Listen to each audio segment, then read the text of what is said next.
Vous qui nous regardez, écoutez bien. Une transgression, et cette transgression est créatrice de pop philosophie. Parce que derrière cet exercice concret que vous nous demandez de faire, il y a votre pop philosophe. Il s'agit d'Otto-Karl, l'un des personnages les plus emblématiques de pop philosophie.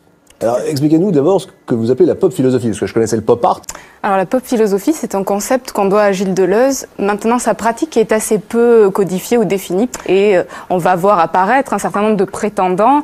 Alors la pop philosophie, c'est de promouvoir les objets de la culture populaire dont on pense souvent, à tort, qu'ils sont inconsistants, et montrer que la philosophie n'est pas réservée à quelques vieillards. Personne ne les lit, mais bon.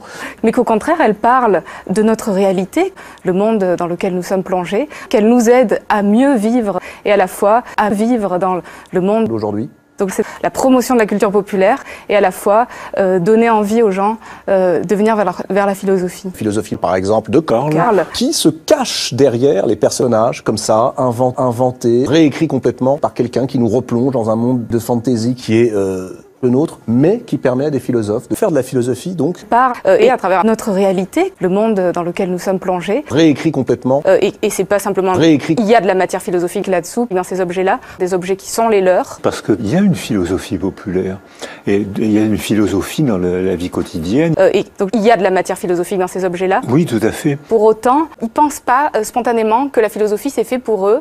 Ils pensent même pas avoir le désir de philosophie. Et puis quand on va les chercher sur leur terrain, quand on leur montre que la philosophie se trouve, y compris dans les objets qui sont les leurs, on amorce un mouvement qui doit les mener à la philosophie. Alors, mais derrière, il y a quand même quelque chose qui est militant. Est-ce qu'il ne faudrait pas accepter aujourd'hui une part de culture populaire pour amener la philosophie? C'est mon objectif. Et nous faisons de la philosophie. Génial. Par Otto-Karl, en regardant cette série. Alors, il y avait deux façons de travailler. Une façon, j'allais dire la thèse classique, très ennuyeuse. Et puis, il y a la façon qui consiste à nous dire, attendez, on peut faire de la philosophie en s'amusant, jouons ensemble.